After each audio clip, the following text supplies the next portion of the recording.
Hi, welcome to the XY Chromies, Confidently Uncertain, a show where two Army vets turned renewable energy engineers discuss veteran issues, science, geopolitics, and everything in between. I'm your host, Pearson Guest, and I'm joined as always by my co-host, Richard Ellis. How's it going today, Richard? Good, Pierce. Good to hear your mellifluous voice. Mellifluous. Wow. Mouthful, huh? That's a mouthful. I will have to look up the definition of that later. Today we're going to be covering the spectrum of ideas. This will be episode 9, but first let's cover some good news today. In a world dominated by sensational doom and gloom news, we felt it would be nice to start each episode off covering some good news and sharing our thoughts. So what do you got for us today, Richard? All right, I got a news story here dated from March 14th of this year. Source is Linköping University. And I want to talk about a new world of 2D material is opening up. Materials that are incredibly thin, only a few atoms thick, exhibit unique properties that make them appealing for energy storage, catalysts, and water purification. Researchers have now developed a method that enables the synthesis of hundreds of new 2D materials. So, now nothing can be two-dimensional in the way that we would conceptualize a two-dimensional thing. Even if you deposit carbon... in trouble with two-dimensional material. I was like, wait a second, what's happening here? I'm sure you're about to explain it though. Yeah, so if you take your pencil and write on a piece of paper, you're depositing carbon atoms onto the paper, but that's not two-dimensional. Carbon atoms have 3 dimensions. They're actually 3-dimensional bodies.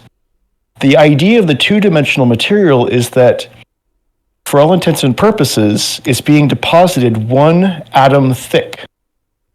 And that single atom thickness allows for a greater efficiency in chemical reactions. And so this is why it would make a ideal application for catalysts and things like that, batteries, energy storage and batteries and so forth. Because part of the problem with either of those two types of technologies is if the reactions are only happening on the surface of the material in the first place, and it's only through I'll just call it degradation here, but as the reactions take place, the material is oxidized or it becomes some other form, and it loses its potential. And so when you have a single layer, you can set up the storage material substrate or the catalyst in such a way that you get these more instantaneous reactions with a single layer of thickness that is more effective and lighter weight. So you could just imagine all the potential here. Yeah, so materials that are... Oh, sorry. I was just going to say, it's funny when I was thinking of surface area becoming an electrolyte problem. This last year, DARPA released their iron oxide battery, and it wasn't for stationary energy storage, SES. No, this was for their next-gen EV military combat vehicles.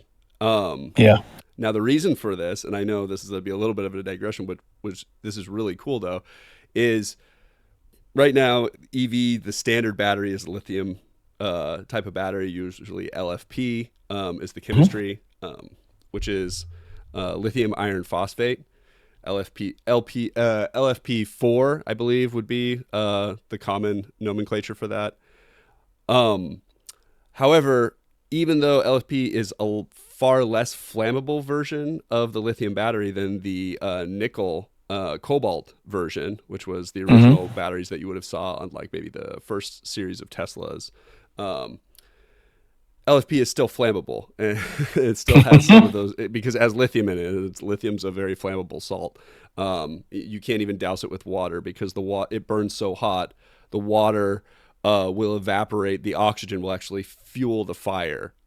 It'll split the water molecule, which, if you know anything about water molecules, they're really hard to split. So it has to burn super, super hot. Something like 4,000 something. There's a number. There's a J for this number. Anyways, I digress. So this the iron oxide battery made a lot more sense in these military grade vehicles. The problem was the energy capacity and density within that battery was just not big enough for a small Yeah. for a vehicle. You would have to have Hmm. tons of these, and they'd be too heavy for a tank, which is already heavy and armored, to be carrying around, I don't know, tons of battery. It just didn't make sense. So what DARPA actually released to the public was not their the battery tech of iron oxide.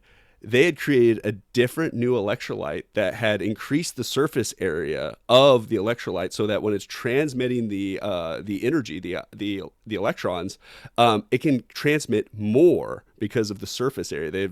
So it's a patented design in the surface area, and I think they were using hexacarbon, new material science shapes, which I'm just not enough of a material science geek to know about this. Yeah. But anyways, all of that is to say, your discussion about surface area got me thinking about these batteries here for military use. Anyways, the public has them, so we'll start to see some really cool iron oxide battery applications for this probably in the next 10 years, I'm guessing. So I digress. We're likely going to be much better off with regard to storage, whether it be transportation storage or stationary, if we're getting away from lithium. I think lithium had its day, and there's just problems associated with it for its entire life cycle, from the mining of it to the disposal of it, and the usage being so hazardous. Yeah, I mean, we'll still have lithium for a lot of different applications. They'll just be smaller applications, right? Yeah. And we'll get better at mining lithium. All of this stuff it's going to get better. We're already the Australians have figured out better practices to mining lithium than is done down in Belize in South America, where they're doing the lithium salt lakes that take have a 3-year drying rotation. So, anyways, yeah, let's hear more about this material here, this 2D. So I'll just finish up the article with materials that are incredibly thin, only a few atoms thick, exhibit unique properties that make them appealing for energy storage, catalysts, and water purification. Researchers at Linköping University in Sweden have now developed a method that enables the synthesis of hundreds of new 2D materials. Their study has been published in the Journal of Science. Like my pronunciation of the O with an umlaut. Really good. I think I have 15% Swedish in me, so it approves, having known zero Swedish. Those diacritical marks and umlauts and so forth always make assimilating a new language so tricky, because your brain just wants to pronounce it like you've been hearing it your whole life. And I lived in a city in Germany called Büdingen, and it had the umlauts over the U, and so getting the American mouth to wrap around that sound was tricky. Yeah. German, there's so much where I feel like the overlap is really friendly, and then when it's not, it can be quite harsh. I've definitely been slowly trying to pick up a little bit of German. I think I can say something like "Meine Sohn ist sehr klug," which is "my son is very smart." And I got a couple other ones in there, but Farsi, on the other hand, is super hard when it comes to that throatiness that many of the Middle Eastern languages have. I've been trying, but the food I've had my best luck with. So, eating and pronouncing. Right. Although I will say, I love all the terms for children. And their behaviors are super awesome. So, for instance, Shaytune or Shaytunak, which is like little Shaytun, Satan. They came up with Satan before the Christians did. Sorry, Christians. But yeah, this is back during Zoroastrian era. But Shaytunak is naughtiness or little demon child. And then there's Azizam, which is dear, like dear person, dear child. So they're really fun terms to use with your kids, I have to say, especially Shaytunak when your son's being Shaytunak or Shaytune. Anyways, so there's some Farsi lessons for our listeners out there for the day. You want to call your kids little demons when they're being little demons. Shaytune. I can't imagine that they would stray from the path. So today we're going to get into the spectrum of ideas, and I had a little excerpt from my book that I'm going to read based on that, and I think it'll spark some discussion, and eventually it'll get to kind of broadly what we've been talking about with addiction, and then on to polyvagal theory, which, if you guys haven't heard, are um, two parts on polyvagal theory. Those are about 2 episodes ago, where we're talking about environments of safety and what a healing process that can be for someone who's gone through complex trauma.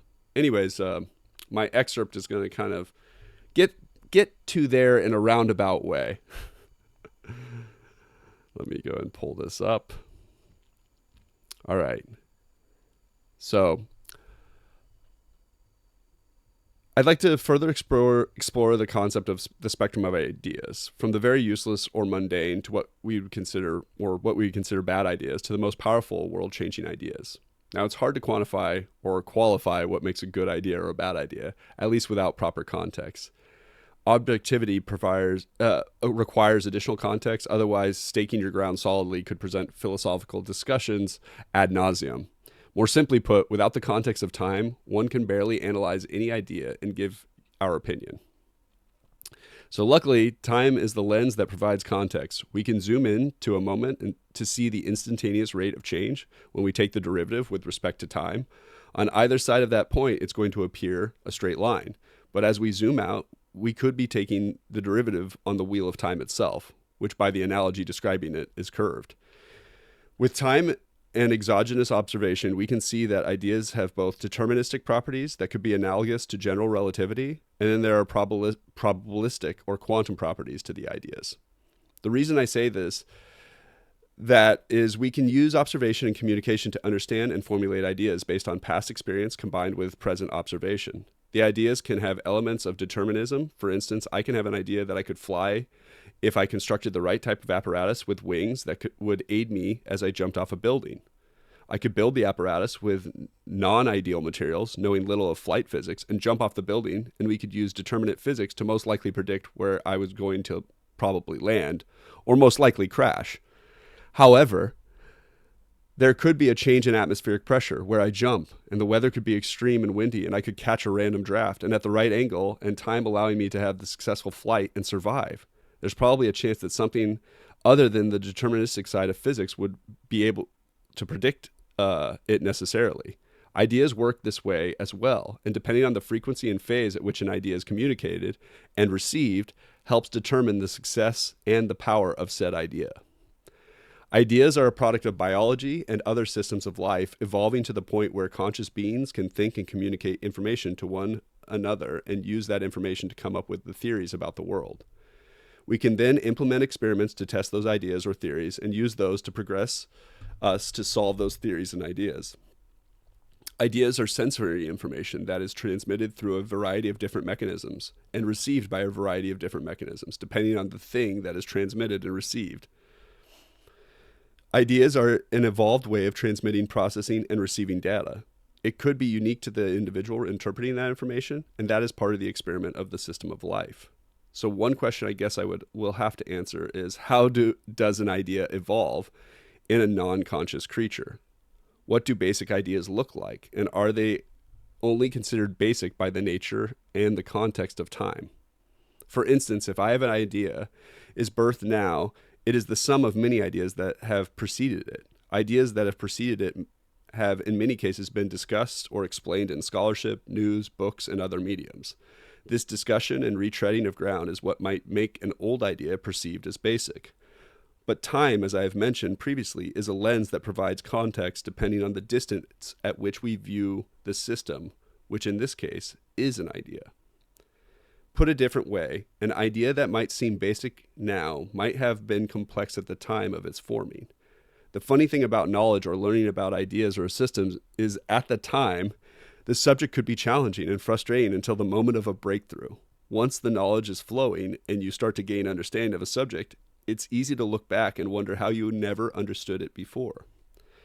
Speaking of how we transmit ideas, that has incrementally changed, and the modes at which we transmit ideas increases over time as well.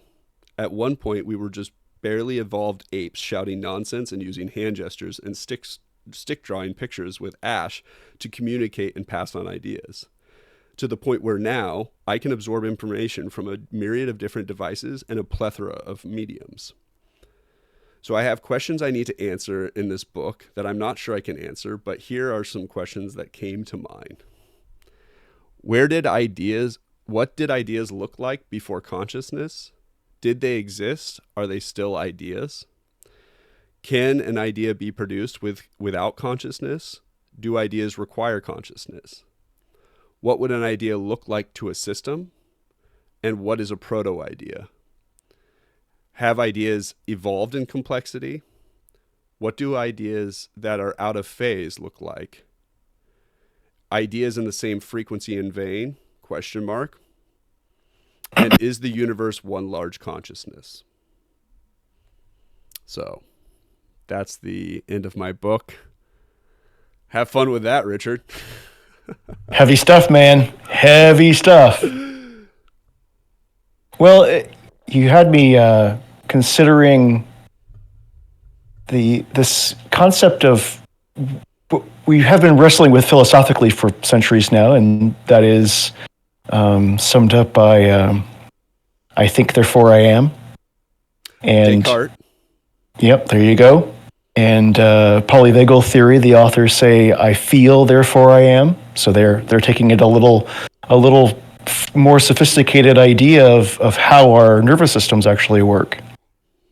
And so we could probably guess that you could look at your favorite and beloved pets, the dogs or cats or horses that are in your life, and get a concept for what the formation of an idea might be like without the development and aid of the large prefrontal cortex that our species possesses. And those impulses are going to be mostly categorized by moving towards something nice and moving away from something that's not nice. And there's more sophistication to it than that, but by and large, behavior is characterized by organisms propagating life and safety for themselves. So I would imagine that, not that it's an answer at all, but that some of the complexity around what you're probing towards probably has something like that level of complexity. Yeah. So the reason I started thinking about this and the reason we've been talking about this was, and ultimately what we'll probably get around to, a question I posed to Richard to kind of catch the audience up to speed a couple days ago was, we were talking about an environment that stimulated good ideas. Mm-hmm. And I think we had come to the conclusion that what safety is like if someone is feeling relative safety and their mind is going to probably be in a state that is clearer and less using less resources to worry essentially about staying alive, right, or being safe. And because those resources are freed up from the fear center, they can be used towards critical thinking, idea propagation, reading and learning and studying and absorbing information probably better than you would under a fear state, and therefore, and probably communicating with other people in better forms and states, and therefore probably coming up with ideas just through the network effect of communication with other people.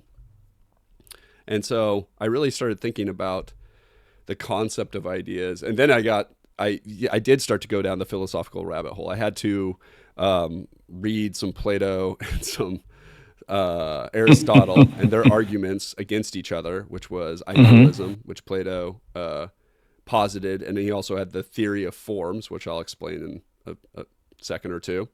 And then Aristotle had empiricism, which was, I believe that's called empiricism. Let me check my YouTubes/Googles real quick. Oh my God. While you're looking that up, I want to mention that we could also think about not just the relative amount of safety or the relative reduction of fear in the human mind where ideas are being formed, but also confront the reality that there wasn't a magic wand waved at us and then we just sprouted this prefrontal cortex and now we can have a conversation on a computer over a large distance.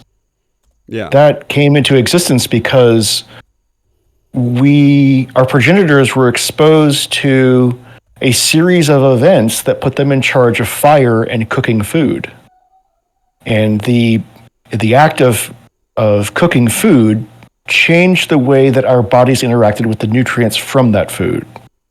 And it became more bioavailable to us, which allowed us to grow and maintain and sustain this, big, large brain that helps us to do these clever things. Yeah. Well, and we've talked about that too in the past, where it was like different cycles and systems of food propagation, advances in food propagation, whether that be the discovery of fire, keeping fire, and then moving fire slash, Yep. you know, as we domesticated animals and as we domesticated crops and plants as well. Those are both different forms of that.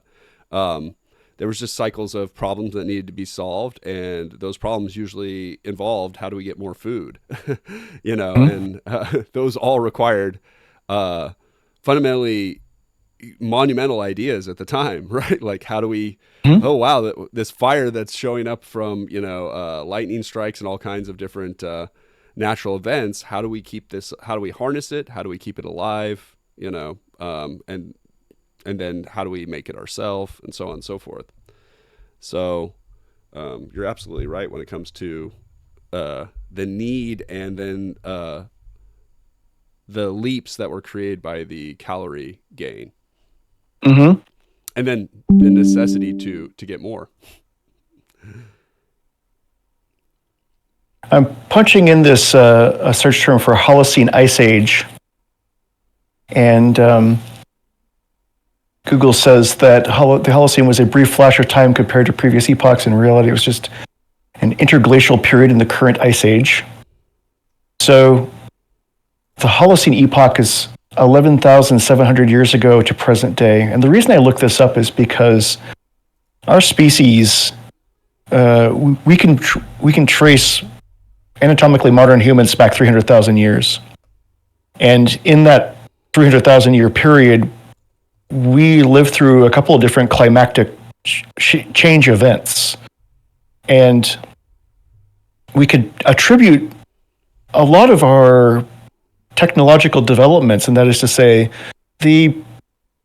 not just the implementation of stone tools or bone tools, but the improvement upon our progenitors' use of those types of tools.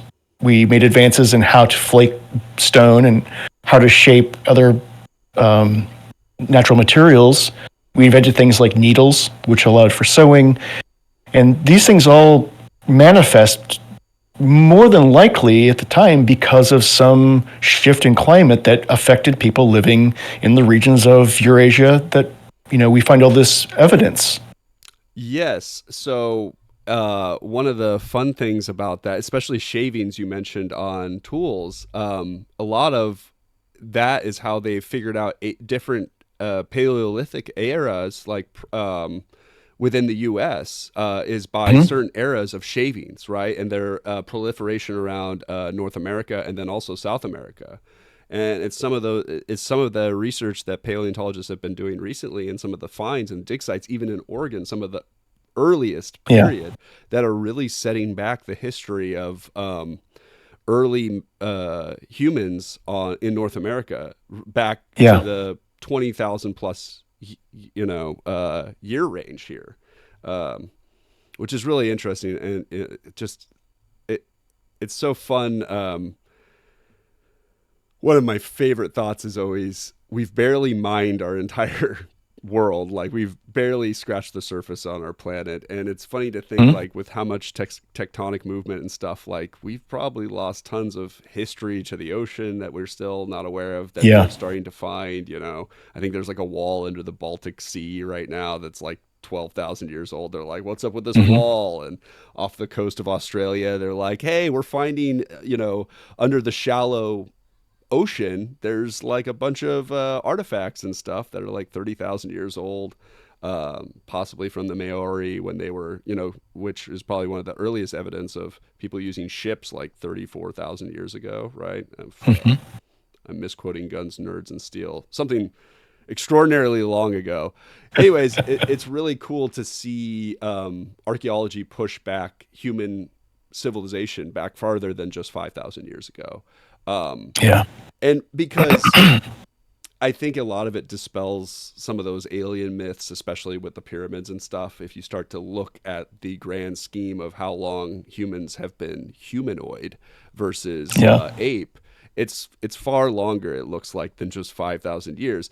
If if we were still under the, or 10,000 years even, if we were still under that understanding that it was just 10,000 years ago was all human civilization was, that was it, and then before that there was none, of course the pyramids were going to seem quite fantastical, and just how was this made, but now we're really realizing that there's some pretty simple answers to how. I mean, it was still amazing how they made it, but they have pretty simple explanations that track logically as to how they made the pyramids.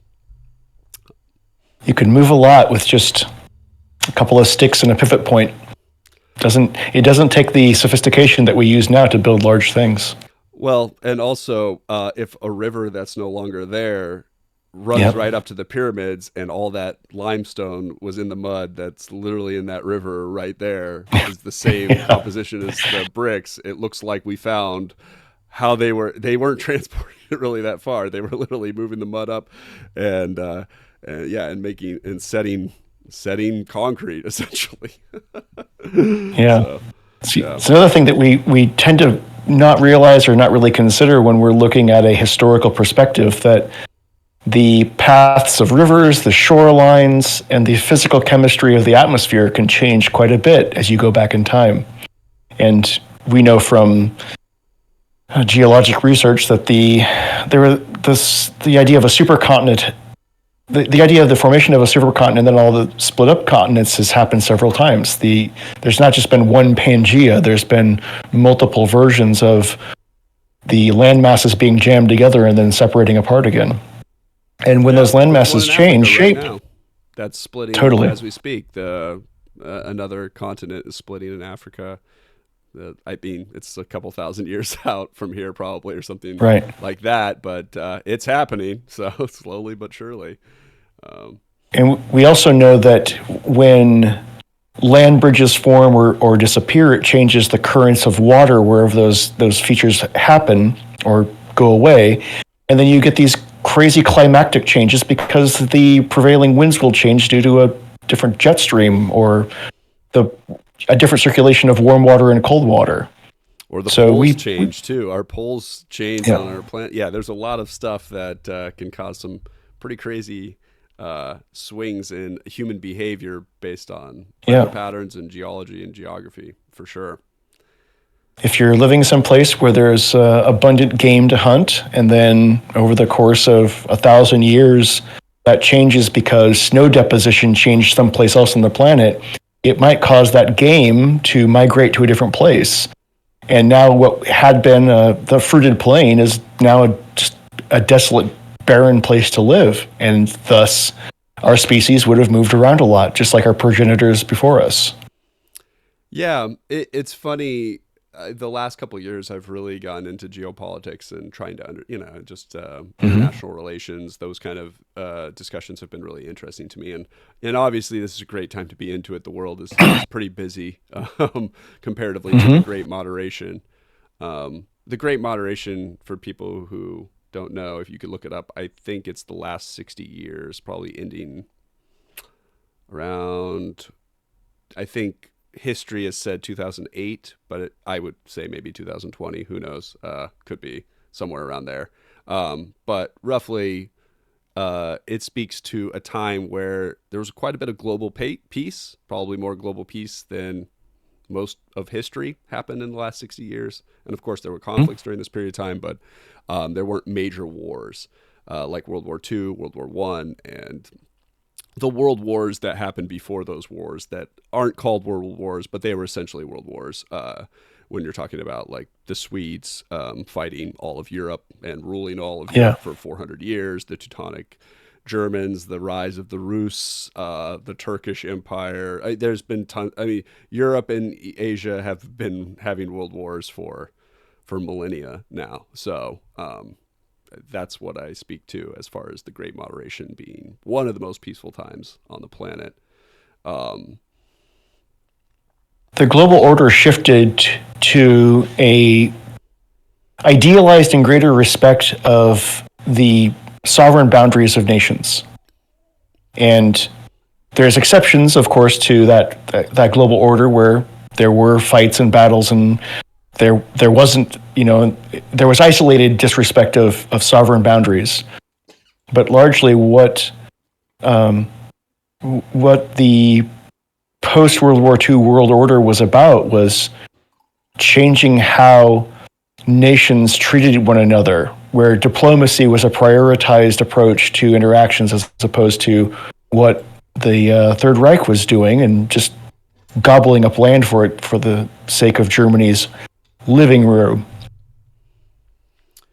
Yeah. Europe had realized they couldn't keep doing this anymore. It was just not, especially with the advent of nuclear warfare and just how many people died regardless of nukes, happening. It was time for a change. But I was going to make a point, but then we went on a tangent hole, of course. I was going to say, being a fan of international relations, geopolitics, and kind of understanding these things, what you realize as you start to study this stuff is geography really, really, really matters still.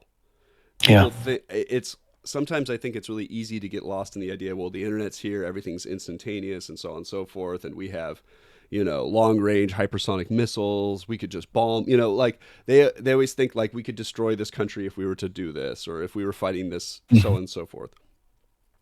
But geography really matters. And if you start to understand a country's geography, you'll actually understand a lot of why they make the decisions that they make their decisions when it comes to trade, when it comes to foreign relations, combat, who they decide to make agreements with, who they fight with, why countries always have land disputes, where those land disputes are.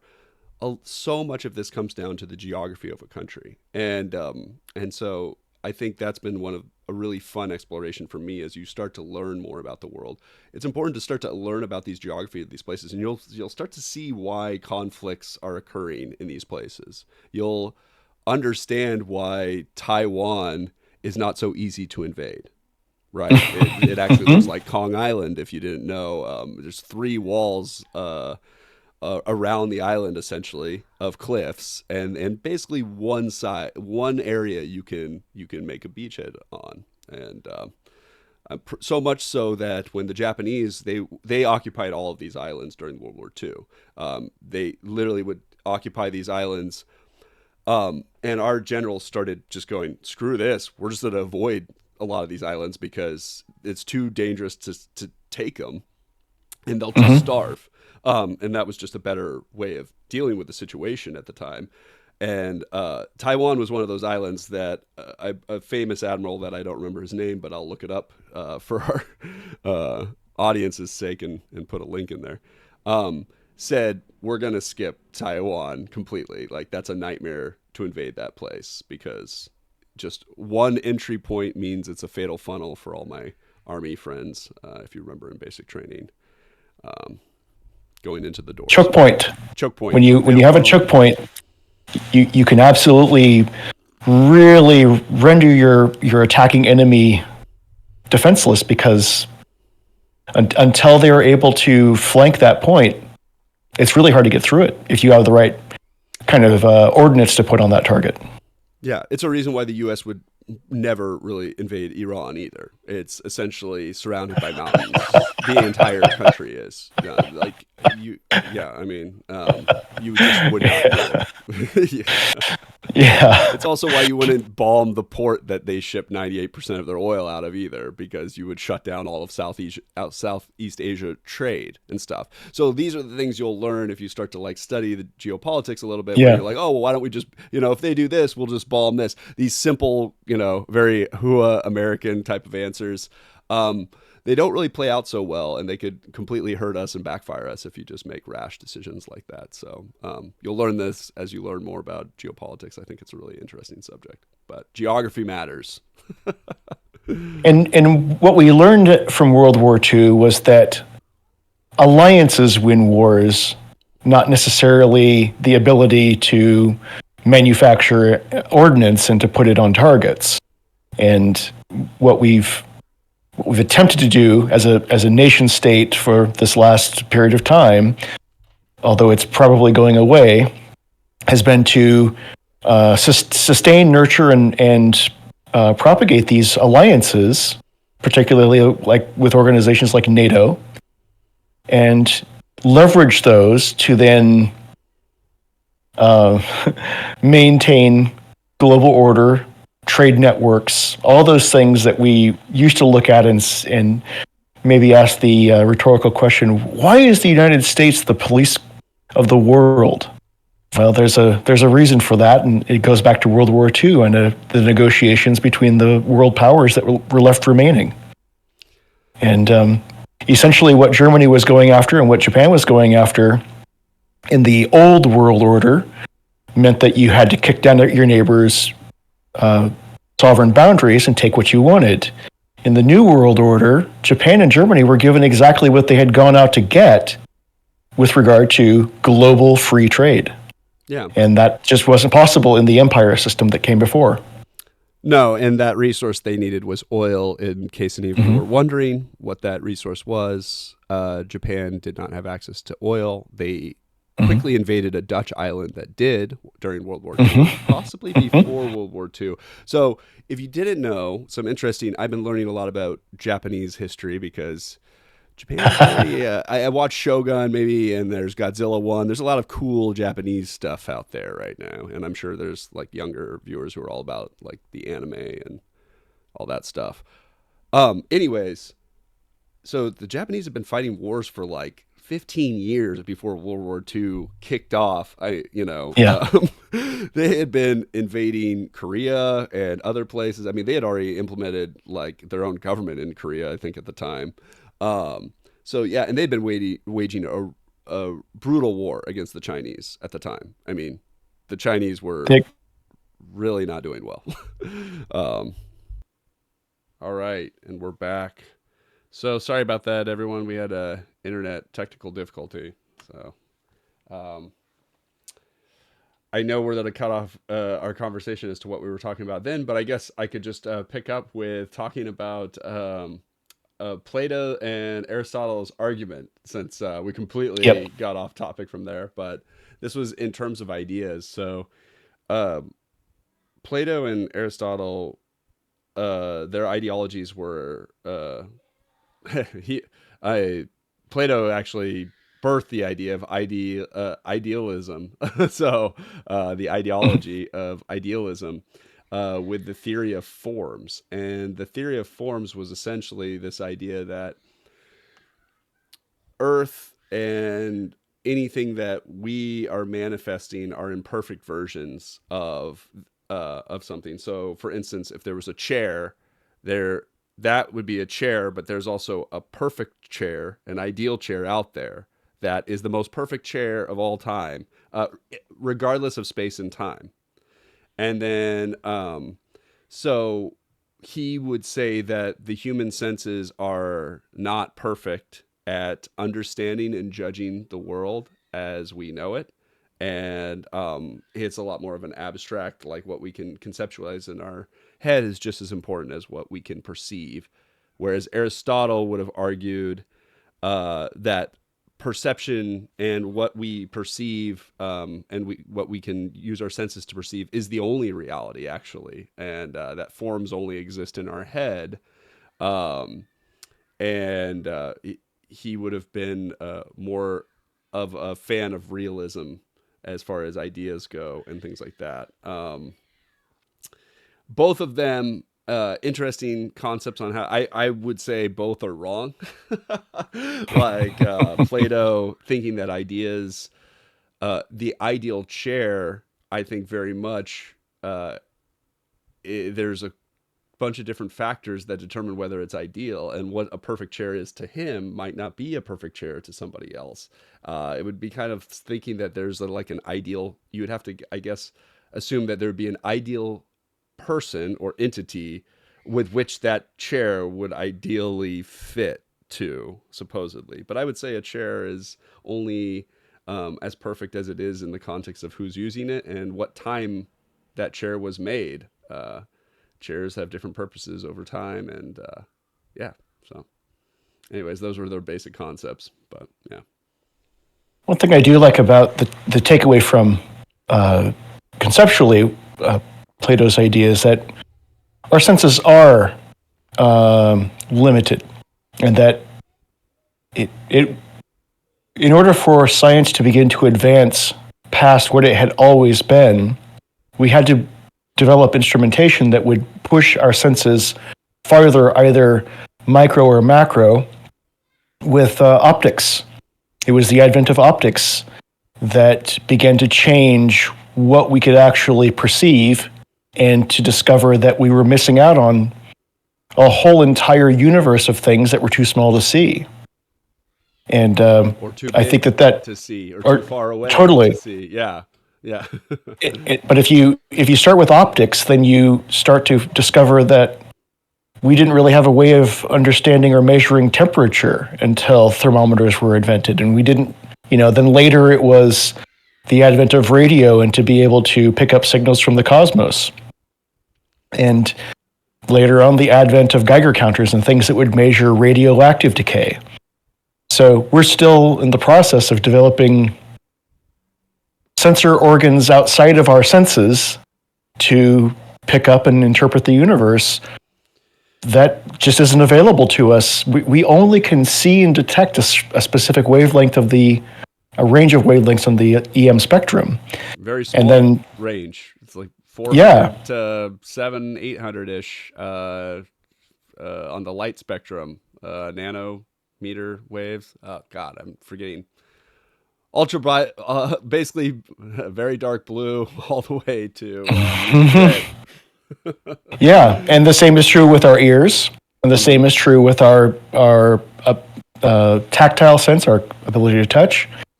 And I always say to students when I give a safety briefing. Let me try it one more time. A safety briefing. There we go. Yeah. To not taste the science. So, ingestion is also a limited way of sensing the universe, Yeah. or tasting it. And I mean, and now we've gotten to the point where we're sensing subatomic particles, right? And like we're creating devices that can detect subatomic particles, and we're using some of those bigger subatomic particles to detect other subatomic particles, which Yep. would be the colliders. If you've ever looked or heard about these large colliders that are super expensive, made by scientists, those are testing for. Those are sensors, basically. Those are a way of detecting dark energy, dark matter, neutrinos, all the different types of things that we've kind of added to the repertoire of physical stuff within of matter within our universe. It's pretty interesting. So, in fact, I was just watching a video talking about how neutrinos have 3 different states. And that they do have mass, but it's dependent on it's state dependent mass. So pretty fascinating stuff when it comes to that. One thing I thought about when you were talking about the advance of lenses was, have you heard of Richard Dawkins when he describes how our eye evolved? He does like a 20-minute, I don't know, 10 to 20 minutes where he talks about the eye and how the aperture, the lens, and he talks about it like like a photographer would talk about the lens, every Hmm. single portion, and why the layers of development happened when you start from the back of the eye and work your way forward to the lens. Anyways, listeners, if you haven't heard it before, I'm sure it's on YouTube someplace. I'll try to find the link. Have you seen this description before? I haven't. You'll have to send me the link so I can check it Okay. out. Yeah. Anyways, it's quite phenomenal. Just describing the evolution of our eyes alone is pretty fascinating. So Well, we're after our internet catastrophe and break, we're returning back to this discussion around ideas and maybe how they form and get traction and how they move through time and how the state of the environment that we're living in can change what ideas flourish in the economy of ideas and what ideas go away. And I was I was listening to this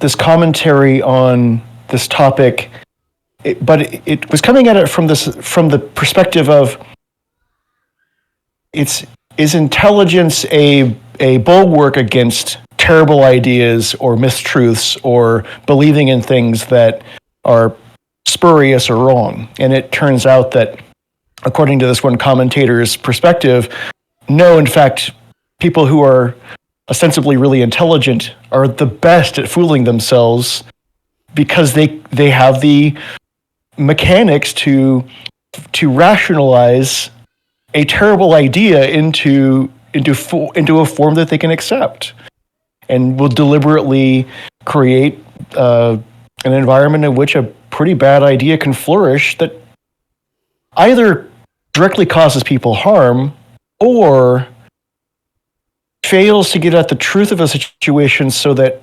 it is colluding in the harm that is just happening as a consequence of not really finding the actual rational reason or natural history. yes, the idea, and there's a term for it, I believe. I'm failing to think of it, but the idea that like when you're good at one thing, then you start to think that that translates to everything. Yeah.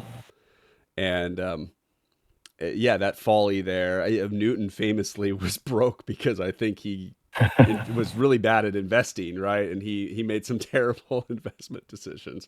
This guy, like the grandfather of like Right. physics before Einstein came up, he was the man, Yeah. So yeah, and there's tons of brilliant people, examples of brilliant people dying broken alone. Tesla would be a perfect example of a very sad story about someone who is so phenomenally brilliant. And there's something to be said with someone who doesn't have quite the intelligence, but is more well-rounded and therefore able to kind of spread their ideas more prolifically because they were not so on the extreme side of the spectrum. Like I imagine if Tesla had worked with Edison better and longer, right? And Tesla had not thought he was being exploited by Edison, maybe, because Mhm. it seemed from the history I've read that was the issue with that relationship there, and but Edison died with many of his ideas dying quietly for a long time until minds far later down the road could kind of pick up, Right. the theme. He was working on wireless energy transfer at the turn of the century. That's quite a long time ago. He probably would have figured it out if he had some more friends. So Or if the sensing instrumentation that was available at the time was more advanced. true. The ability to transfer energy wirelessly persists to this day. We do it all the time with wireless charging of our cell phones and that kind of thing. And it's functional. The problem with it is that there is a significant impact on the ratio of energy transferred. So the amount of energy you start with is not the amount of energy that makes it to the device that you're charging. And so I think what Tesla imagined that he was going to deliver in that wireless energy antenna and transfer technology was something closer to 100% of the energy that was delivered. And that's because some of the mechanisms or devices that he was using were what we now refer to as Tesla coils, where it would literally send lightning bolts off of the top of the coil and strike whatever ground it had access to. And those aren't a realistic engineering device for transferring energy. They're completely, well, they violate FCC rules for interference, for one. Yeah, maybe a weapon. Yeah, right. Not necessarily a safe measure. Yeah, and I mean, recently I think scientists were able to basically beam a laser from space, a satellite, down to Earth and create and liquefy all the electrons in the atmosphere on the way down into a plasma and then transfer energy that way. I think that was an interesting experiment that's been done recently. I would have to look up more on how that was done, but I do remember reading an article about some interesting advents to wireless energy transfer. And then, of course, at Oregon Tech, we've had some professors who have been working on it and successfully, I think, 12%, 25% energy transferred from over a meter or two. I forget what the breakthrough was.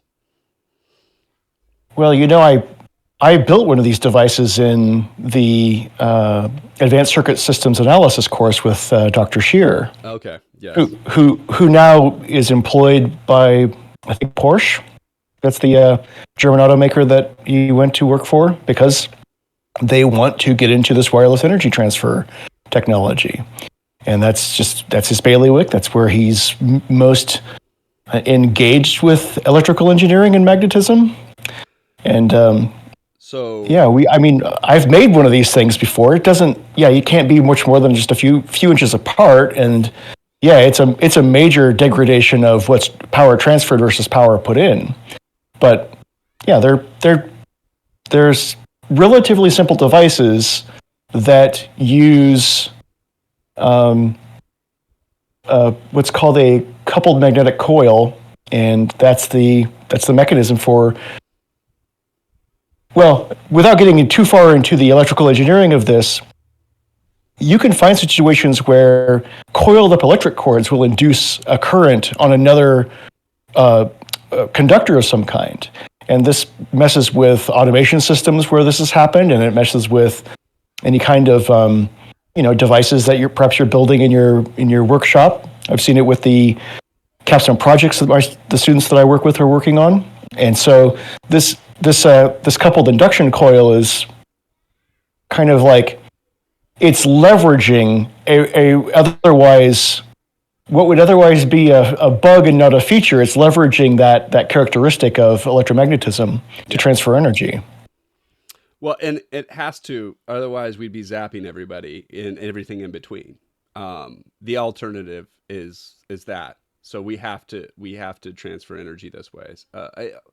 And I mean, there's a lot of trickiness with the atmosphere, oxygen. There's a reason why air is a great insulator for a reason. And typically things that are heat insulators are also tricky to conduct through as well. There's a lot of stuff between where we're talking that we tend to forget about. So yeah, I would say it's tricky. I'd be interested if Porsche is looking into charged roads, right? I think a futuristic idea would be that roads would just charge your car as you drove over them wirelessly, and that's probably the future we're looking at 50 years from now or something like that. So I would wonder if that's the angle that they're looking at, or if it's more like wireless energy charging your cell phone further away in your car from the center port or something. I don't know. It could be something simple too, but I'd be curious. Yeah, or a third thing that we just haven't heard of yet. There's the coupled induction coil concept, and Tesla's coil and so forth. These are just known things to us. We may not have the information to then dream up the next thing that actually takes place. There's the next idea. Yeah, totally. There's this concept in scientific discoveries where people aren't saying "Eureka" at work. They're saying, huh, that's unexpected. And that's where these inventions come from, is because they were trying one thing, and this tertiary thing popped out of the side of the experiment, and they noticed it, and then were able to repeat it, and now we have any number of different, Half the any number of different pharmaceuticals we developments. have are because of that. Like Totally. pharmaceuticals are famously known for like, oh, we're trying to treat, migraines or something like that, and next thing you know, we're treating cramps for menstrual cramps or something, and it was like, I mean, LSD was invented this way. um, We discovered the cosmic microwave background because of antennas that had this static. They're picking up the static with these antennas, and the next thing you know, we're able to now measure this background signal from the beginning of the universe, and that's a Nobel Prize right there. yeah. Yeah, fascinating ways we've really we've used arrays in mathematics to measure the spin on pulsar stars. This was last year. Mm-hmm.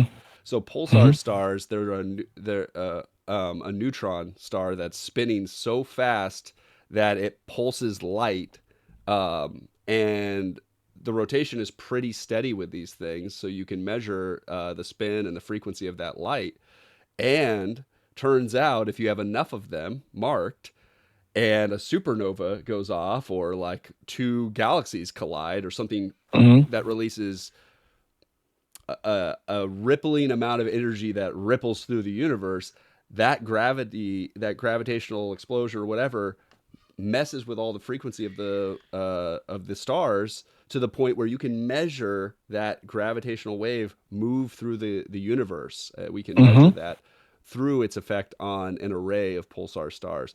I'm probably butchering some of the astrophysics on this, but I just thought like these are really cool concepts that we've used in the last like 5 to 10 years to advance space science. I mean, with the background microwave radiation that was confirmed recently, like less than a decade ago.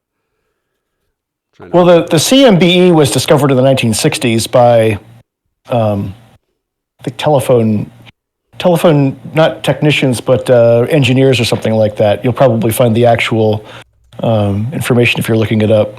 I am, just to make sure I got the dates right. 1964, May 20th. Yep, you're right. So 50 years ago today. No, not today, but recently, 50 years ago. Yeah. Okay, yeah, it was discovered by radio astronomers Robert Wilson and Arnaud Penzias. Were working out a 50-foot long horn antenna in Holmdel, New Jersey, at what was the Bell Telephone Laboratories at the time. Mm-hmm. Cool. All right, that's awesome. And it looks like we are approaching the end of this hour right here. So, you guys might have noticed we got new mics, so hopefully this has been the better podcast. I still have the one before this, episode 8, I have to edit. That's going to have our not ideal mics. So I'm sorry for the Darth Vadering before this, but hopefully our setup is a little bit more pleasing to your guys' ears and eyes. Taking it a step at a time to improve. It's incremental. Incremental, that's right. That's the name of the game. So, with that, I'm going to say thanks for the conversation, Richard. I really enjoyed myself as usual, and I can't wait to do it again. Right on, Pierce. It's good to talk to you. All right, take care. We'll see you later.